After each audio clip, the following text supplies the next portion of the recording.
जब गंजे होते हैं तो आपकी बालों की जड़ों में हो क्या रहा होता है। हाय, मैं doctor Arvind Poswal, doctor A's clinic, Delhi, India से। आज हम बात करेंगे, समझने की कोशिश करेंगे। अब आप लोगों के बाल गिरते हैं, कोई गंजा होता है तो डॉक्टर लोग बोलते हैं या तो जेनेटिक है, तो आप भी बोलते हैं अगर जेनेटिक हो रहा है तो फिर पैदाइशी गंजा रहना चाहिए था, बच्चे पैदा ही गंजे होने चाहिए थे। तो हम समझना है हमने कि बालों की जड़ों में होता क्या है कि हमारे बाल गिरने लग जाते हैं। तो फोकस यहाँ ध्यान देंगे, बालों की जड़ होती है, उसमें स्टेम सेल होते हैं।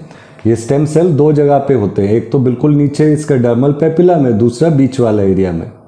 तो ये दोनों ही अगर आप देखोगे अच्छे ग्रो करते हुए सेल में, तो अच्छा सा एक बल्ब बनाते हैं, एंकरिंग बनाते हैं।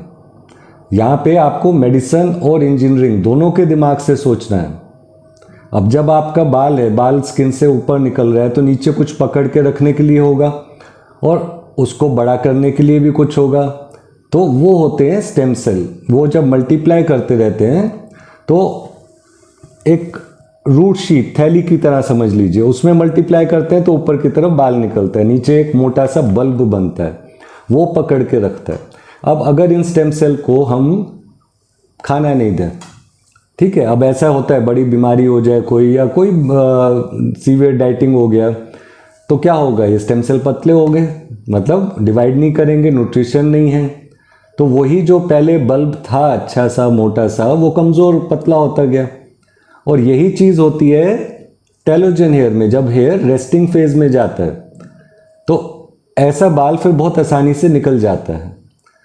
तो जब आप समझे कभी बड़ी बीमारी हुई, कभी ज़्यादा सीवियर डाइटिंग, बहुत ज़्यादा ऐसी हालत हुई कि बॉडी में न्यूट्रिएंट्स कम है, तो आपके बाल इसलिए गिरते हैं और इसलिए हम सप्लीमेंट देते हैं। जब आप बायोटिन खाते हो या दूसरा ओमेगा खाते हो या अलग अलग सप्लीमेंट्स खाते हो, तो उसका मतलब क्या है कि आपके स्टेम सेल्स तक वो पहुंच के स्टेम सेल्स को वो सब चीज़ें देंगे जिससे स्टेम सेल 1 से 2, 2 से 4, 4 से 8 होगा। अगर वही नहीं होगा तो प्रॉब्लम होता है। तो कॉमन सेंस और पूरी तरह समझना ज़रूरी है। अब इसी में दूसरा सिचुएशन आता है कि नहीं, हमारा लाइफस्टाइल ख़राब है। अब लाइफस्टाइल ख़राब में भी क्या होता है कि ये बालों की जड़ों तक जहाँ पे ये स्टेम सेल है, सिर्फ आपका ब्लड पहुँचा सकता है कुछ भी। अब वही अगर कोका कोला पी रहे हैं और मोमो खा रहे हैं तो ब्लड भी पहुँचाएगा, प्रेजर्वेटिव और ख़राब चीज़ें। वो हम देखते भी हैं पीआरपी की ट्यूब में कई बार किसी किसी का प्लाज्मा ऑलमोस्ट हेजी होता है क्योंकि इतना ज़्यादा गलत खा रहे हैं। अब इमेजिन करें अगर वही रूट शीथ के अंदर जो उसके एनवायरनमेंट है टॉक्सिक हो जाए, टॉक्सिन से भरा हो, तो नेचुरली वो स्टेम सेल नहीं डिवाइड करेगा।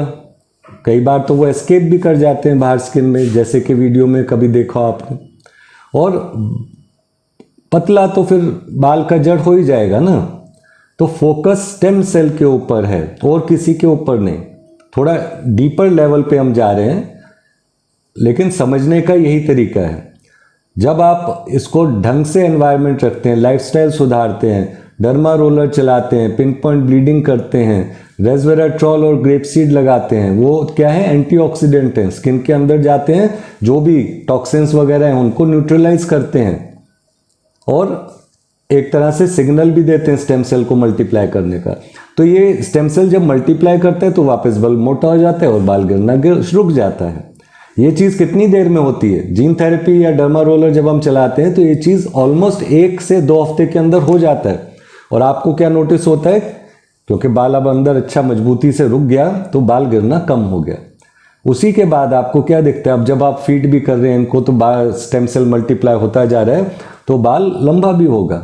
सेकंड स्टेज वो होता है। और थर्ड स्टेज में आता है कि जब proper well fed stem cell होगा तो बाल मोटा भी होता है। ये जो बेसिक फिजिकल एस्पेक्ट है हमारे स्टेम सेल्स को पैम्पर करने का, न्यूट्रिशन देने का, इसको नहीं भूलना है। अगर हम इसको भूल जाएं और सोचें कि कोई अलग से दवाई गोली निकल आएगा उससे बाल आ जाएगा, तो वो ठीक नहीं होता। अगर कोई क्वेश्चन हो आपको इसके बारे में तो मुझे व्हाट्सएप से भी कांटेक्ट करें, ईमेल भी करें। ऐसे और टॉपिक्स सिंपल भाषा में अगर समझना चाहें तो मैं बहुत खुश होऊंगा। और इस वीडियो को शेयर करें, लाइक करें और हमारे चैनल को सब्सक्राइब करें, मुझे अच्छा लगता है। शुक्रिया, थैंक यू।